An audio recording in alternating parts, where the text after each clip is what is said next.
My name is Maria Jolicoeur. Welcome to my show, Let's Talk About History. I'm here today with Zachary Lamothe. He has written a book, two books as a matter of fact, by the name of Connecticut Lore. Welcome to my show, Zachary. Thank you, Maria. What got you involved in the subject of lore? Well, folklore has always been something that I've been very interested in from an early age. Growing up in Norwich, I knew many of the different stories, be it historical or folklore, that surrounded this area. And a lot of my major influence came from my grandmother, actually, who grew up just up the road on Bean Hill. And that was always something that was, her stories really struck a chord in me. And as I got older and into high school, I began going with friends all around the state of Connecticut and finding different places that were attributed to some kind of legendary status, whether it was a story of the paranormal or of some kind of a ghost town or something like that. When this eventually led me in college to when I was studying American Studies as my major at Boston University, I did my senior thesis on folklore of New England. So it was kind of a natural progression for me, starting out as a child with this interest and taking it all the way as an adult, writing about it in the present day. Okay. So what time period are we talking about that the lores in your book? So the time period really varies. So the earliest stories in the books are from really Native American tales. So before the settlement by Europeans in this area. Okay. And some of them go all the way up to the present day. So it really runs the gamut. And that's what's so wonderful about living in New England, is that we're able to experience all these different time periods of history, and looking at a town or a city or even just a parcel of land, you can kind of strip away different layers of the historical context of what this was used for or used in. And I feel like with the books I've been able to take that idea that there are stories that are still coming out today that are being part of our lore of the area, kind of the encyclopedia of folklore of Connecticut. Where do you think that gossip comes from? I mean, folklore comes from? Do you think it's from gossip or wives' tales, or how did this get started, folklore? It's a great question. I think it's a combination of both. Some is certainly just that, is gossip and made-up stories, campfire tales. Other times it's historical fact, or more likely you're going to get somewhere in between. So you have events that have actually occurred but have legendary attributes to them. I mean, one of the ones that we're familiar with here in Norwich would be the tale of Uncas and his leap. So yes. That has been embellished over just basically with him jumping across the Antic Falls, where the history might say otherwise, but for us now, especially in the Norwich area, that's just become part of our culture. And this happens frequently, where you have either sometimes an embellishment of reality, or you have, as you said, gossip or old wives' tales that have just been passed on from one generation to the next. Okay. So the truth can stretch from, over the days and years of the Absolutely. Same story. Okay. So some of it can be factual. Right. Start out as facts. So the leap of Uncas, that started out as fact, and it is really factual. So with what happened with the war there between the Mohegan and Narragansett, so there was actually fighting taking place there, but the actual story didn't involve anyone actually jumping over the falls. So even though a lot of the components of the battles was true. So, and that can be really about, one of my favorite characters in Eastern Connecticut is Elmer Bitgood, and he lived in the late 1800s, early 1900s in Voluntown. And he was said to be the strongest man in the world. Now, there was no doubt that he could lift a really large amount of weight, and that he had a big appetite, and a lot of the stories that went alongside him.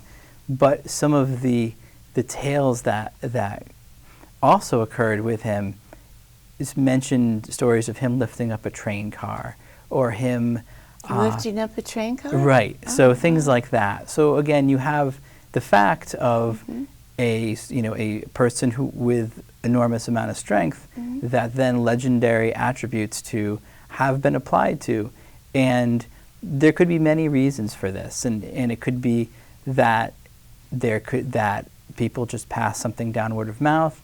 It could have been almost like the game of telephone that children play, where somebody says one thing and that kind of gets misheard and then goes to the next person, and then the next person. Yes.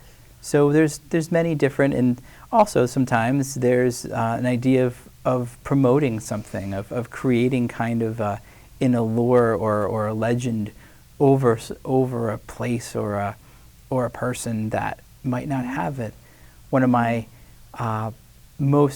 the ones that I think of the most with that is the Green Lady Cemetery. What's actually the Green Lady's the name of the ghost, but it's the cemetery off Covey Road in Burlington, Connecticut, and it really through whether campfire tales or students' tales, there has been a whole bevy of occurrences happening with this, which the expert David Phillips, who wrote the book Legendary Connecticut, called Connecticut's most benign ghost. So it's again adding kind of some benign. Yeah. What's that? So just not that it's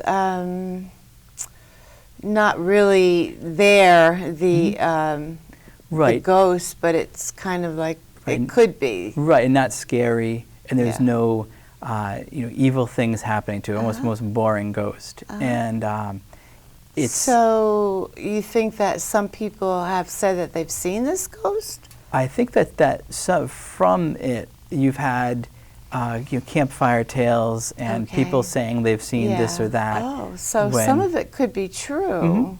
Right, but it's just been sort of, again, through the years, added to the story or added to the legend.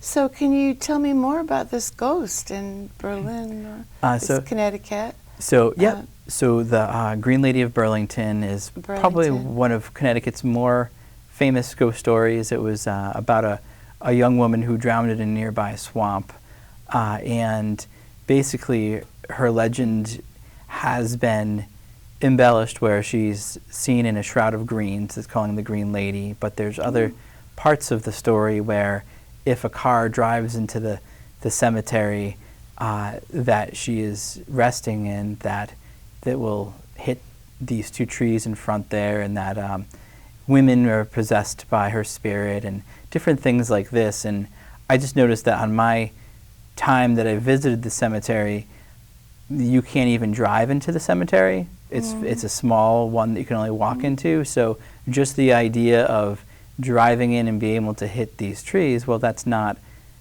couldn't actually happen. So that would be an example of a story that's been added to and embellished for whatever reason, creating more of the folk tale or folklore about it. Okay. All right. So do you have any other stories from your book? Indian folklore? So, yeah, I mean, many. So my books Could you tell me a couple of those folklore that are in your books? Sure, absolutely. Yeah. So my first book has about 50 different stories that range from all kinds, from abandoned and forgotten places in the state. Oh, there's 50 stories? Yeah, of 50 in the first, and the Mhm. second has 82 Okay. stories. Right. And they range from that as well as offbeat places in Connecticut, little-known museums, as well as restaurants and places to go while you're in those areas. So people do use it as a travel guide, and I do encourage that. But back to the stories, one of my favorite to read that kind of always sends a shiver down people's spines is one, again, that's very close to here, and that would be the Jewett City Vampires. Oh. And wow. basically the idea, to put a long story short there, would be that members of the Ray family of Jewett City in the 1800s were contracting a disease which ended up being tuberculosis, or consumption, as it popularly was called back then.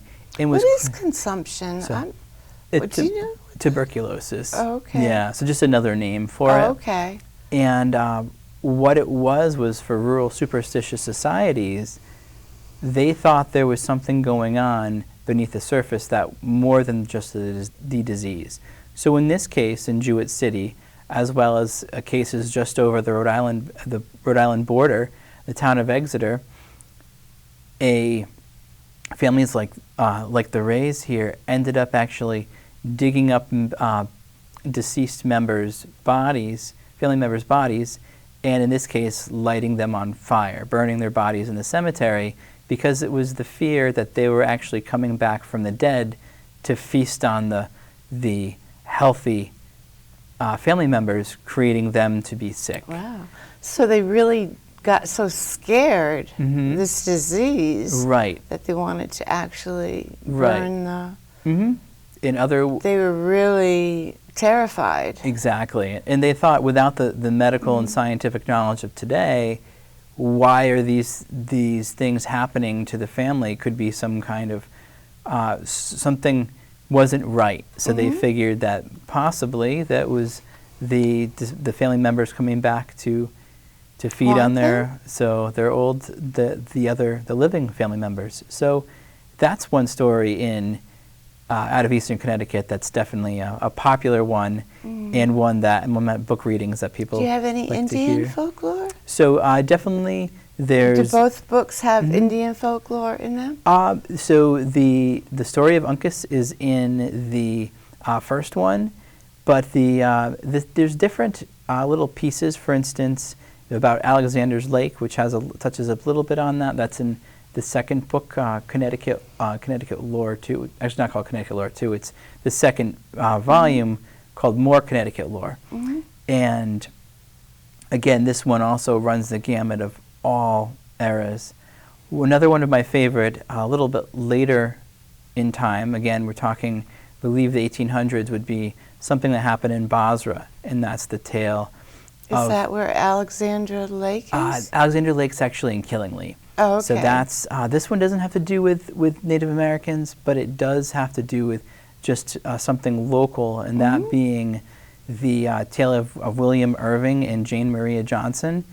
And basically, Jane Maria and William Irving, there's different variations of the stories. They, either with Irving pursuing Johnson and her rejecting his advances, other variations that they were actual lovers, but couldn't remain this way in a Victorian Basra society since she was daughter of a wealthy doctor, and he an immigrant groundskeeper.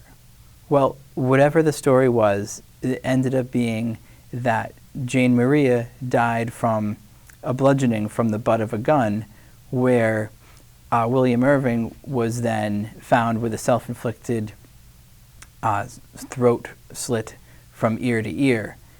So both ways of the story, both end up dead, unfortunately. But here's the interesting part. The legend says that